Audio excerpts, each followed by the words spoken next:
Good day. I am Mandy. As you know, I work with a SETSI Community Foundation for Black Canadians with Disability. I'm truly honored to interview you, Victor. Thank you for joining me here today. This is a great way to allow me to share your story. Can you take us back to the moment when you were at the age 24, you co-founded what became one of Canada's largest youth lead justice agency? Most people at that age are just starting to find their way. What was that particular moment that made you actually take that step, and how did your journey begin? Absolutely. Thank you so much, Mandy. And as always, I give thanks to my creator, to my ancestors, all those who toiled without compassion or compensation. I give thanks to all my elders and community stalwarts whose shoulders we stand on as we build, share, and learn together for our collective liberation and sovereignty. I'm so proud of you and the work that you're doing, Mandy, and the work that you're doing, Ashe. It's absolutely incredible. And I'm just honored to be one of your guests in terms of this interview. In terms of your question, so it wasn't 24 where that work began. That work actually began around 16, 17. I founded an organization called the Canadian Caribbean Youth Against Violence because a few of my friends had passed away due to gun violence in East Toronto and Scarborough. And that work led to myself and one of my brothers, Kevin McClutchy Prime, founding the African Educators of Toronto, where we brought up over 40 lecturers on the history, politics, spirituality of people of African descent. With Queen Afua, Dr. Ivan Van Sertima, who wrote They Came Before Columbus, Brother Bobby, Phil. There's all these elders from across North America, across Turtle Island, that we're bringing to lecture halls in Toronto to edify the people.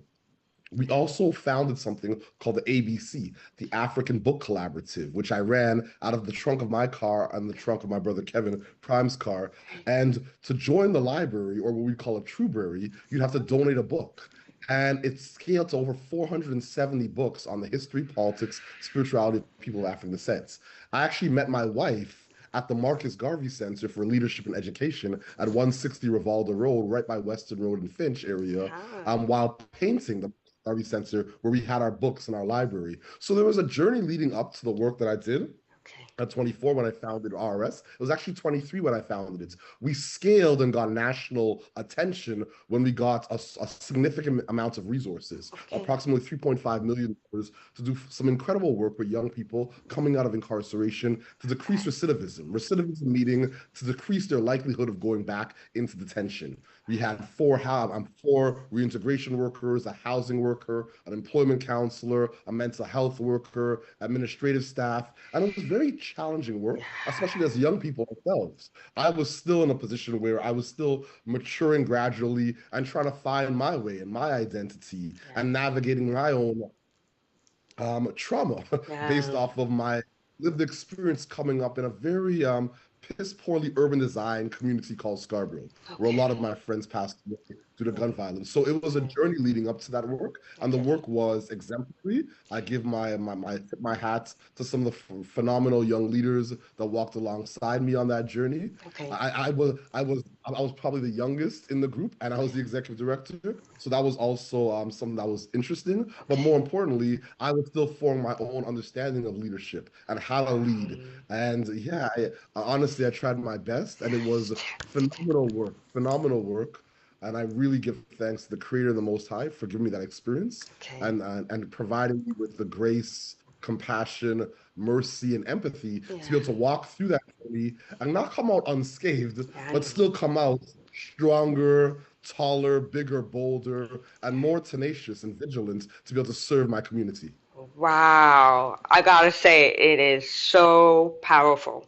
So powerful. And I know that you've authored many books and built transformative and organization beyond remarkable titles from boardroom, global stage, and how do you stay grounded and connected to entrepreneur, leadership, and community you serve? Yeah, absolutely. It wasn't until my early 30s. I started my first business when I was 7, as you know. It Yes. was almost a soil company in Scarborough.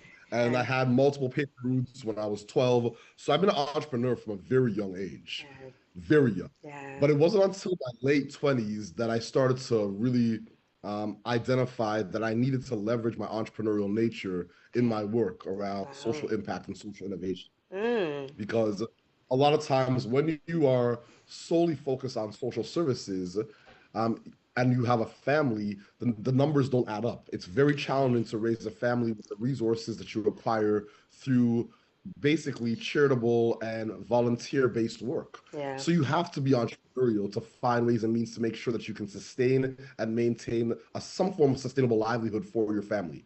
So Wow. a lot of my into how do I figure out a way to leverage my skills in advisory services and consultant services? How do I support organizations that are doing meaningful, impactful work? How do I build organizations that Yeah. have embedded social enterprises within them Yeah. that can Makes sense. generate revenue?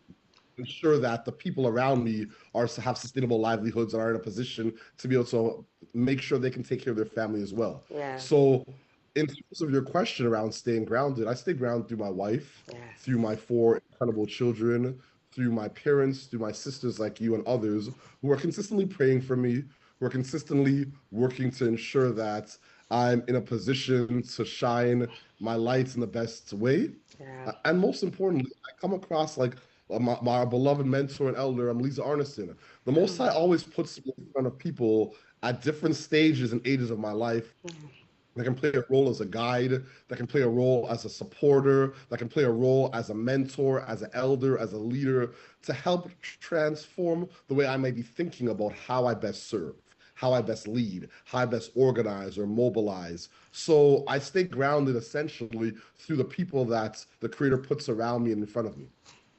Beautiful. I gotta say, it's beautiful. And you are a husband, a father of four beautiful, brilliant children. How does your family influence your understanding, leadership, legacy, and the future you're working so hard to build for all over our communities? Absolutely. There's a Malawi proverb that says the only thing more important or precious than your children is your children's children. Yeah, So a lot of my work with my wife and with my four children is actually preparing a place for my grandchildren. A yeah, lot of men that are in many families across the world that are husbands and fathers a lot of times believe that the goal is to situate in best position or provide and protect yeah, for your wife and your children, which is an important premise and important thesis. The problem with that is it's short-sighted. And when I true. say that, I mean that there is an understanding that we have to take into account the unborn, those Yeah, that are going to come behind us, that's true. our ascendants. So a lot of my work in terms of sleepless nights, in terms of the things I'm building, in terms of the places I go, Yeah, in terms of the places that I don't go, in yeah, terms of how I position my family as a unit, is based off of ensuring that my grandchildren and my great grandchildren don't start the race outside of the baseball yeah, field. yeah, They're starting on third base. I want to be able to get my grandchildren well positioned for success, regardless of what opportunity or what endeavor they are attempting to accomplish. I want to make sure that they're best positioned where no doors close, where they have options, yes, where they're able to sustain themselves, build, and most importantly, I need to be able to protect yes, my yeah, grandchildren, my great grandchildren from the imperialistic colonization, very materialistic frameworks that have been built out in the global north or sometimes the Western world. wow, There are certain um, and I hate using the word so I apologize. Hopefully, that's you can okay, edit that. But yes, there are certain sentiments and yes, certain understandings of how to think, know, and be okay, that are so anti righteousness, so mm, anti us, as people of yes, African descent, yes, that are so yeah, normalized within Western constructs. And for me, I want to make sure that my grandchildren are positioned in a place where they're able to think for themselves, do for themselves, be yes, sovereign. They're not reliant on grocery stores. yeah, They're not reliant on institutions to develop them. Because I personally know, just based off my 42 years on this earth, yeah, that essentially your character informs your decisions, and your decisions inform your destiny. But wow, if your character is formed in horrible conditions, in environments that sometimes changes your demeanor and your behavior based off of survival, then you have bad character, and that bad character leads to poor decisions, True. and those poor decisions lead to a horrible destiny. So I True. want to make sure that my children, my grandchildren, and my great grandchildren are well positioned to have strong, righteous characters, and those characters inform remarkable decisions that lead to beautiful destinies. Mm, yes, yes, I love that. I love that. And you've opened doors for so many, include me. What advice would you give someone who wants to lead with purpose and doesn't know where to begin? The best way to lead with purpose is to learn how to serve. Um, So a lot of my leadership skills came from serving various elders in my community, serving various organizations, serving various leaders, yes, providing them my time, my energy, my skill sets, and helping them advance their goals, their missions, their visions. yeah, Because supporting someone else in a collective mission, vision, or value system helps you attain some of their skill sets yes, around project management, leadership, business acumen, entrepreneurship. There's so many skills that you can learn from others, but you have to be able to serve first. And through that service of others, you build your skills and you identify, true, okay, true, these are some of the goals that I have. These are some of the wins or the things that I would see as successful in terms of my family or my life. yeah, These are some of the things that I want to accomplish while I walk on this earth. yeah, And you attain those skills as a leader through serving others. yeah, So I would always say take on that servant leadership hat. I think that you don't always have to lead from the fronts. A lot of the things I work on right now, folks would never know that I'm a leader within it because I'm so far in behind the scenes. yeah, So even reconceptualizing the way we look at leadership, okay, there's almost this general consensus that leadership has to be from the front, right, where it's loud, it's boisterous, it's bold, it's charismatic.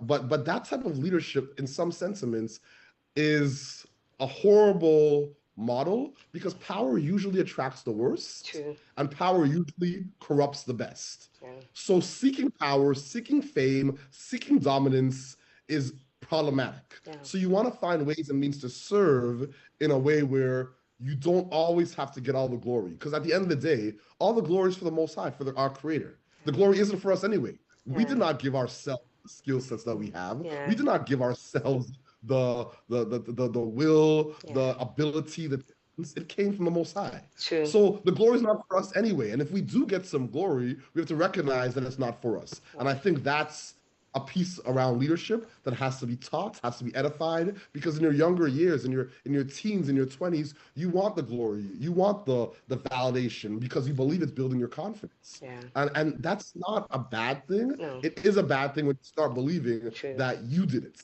and it true. wasn't from the source. I don't need the power. I came from the power. So I don't need the power. Love that. Whoo, that's, oh my goodness. It's Lumi. You are an amazing person. And I gotta say, looking ahead, what dream do you hope to grow for Sase at Sase? And also, what would you love for yourself in the future as well? Yeah, so in terms of goals for Ashe as a volunteer, as an advisor, supports, I believe that Ashe needs to be positioned as the largest, strongest Black-led foundation for people with disabilities in the country, because it already is. Okay. The Ashe Foundation for Black Communities with Disabilities has been working tirelessly on research projects, not just research projects that are theory-based, but practical projects. Ashe is doing work on the ground, on the grassroots frontline level to ensure that people with disabilities are at the table.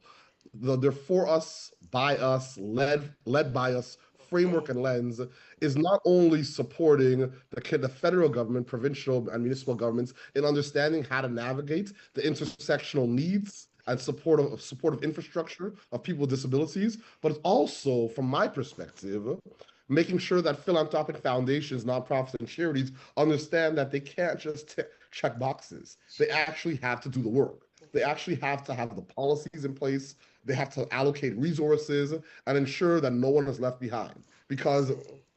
When I first came in contact with Ashe and our beloved elder Lisa Arneson, right away the model spoke to me. It spoke to me from a place of belonging, where they're centering justice, access, inclusion, diversity, decolonization, equity, making sure that no one is left behind. There's a place of belonging, especially for peoples of African descent or Black communities with disability. And even the word Ashe, so let it be, is something that speaks to me as a person of African descent, primarily because when you think about the need to be able to reinforce and to validate folks that are sometimes in a very vulnerable position, we have to do this work better. So I believe that Ashe is setting a standard and setting a bar that no other organization in the Black community for decades has even attempted to, let alone successfully worked on behalf of Black peoples with disabilities in Canada.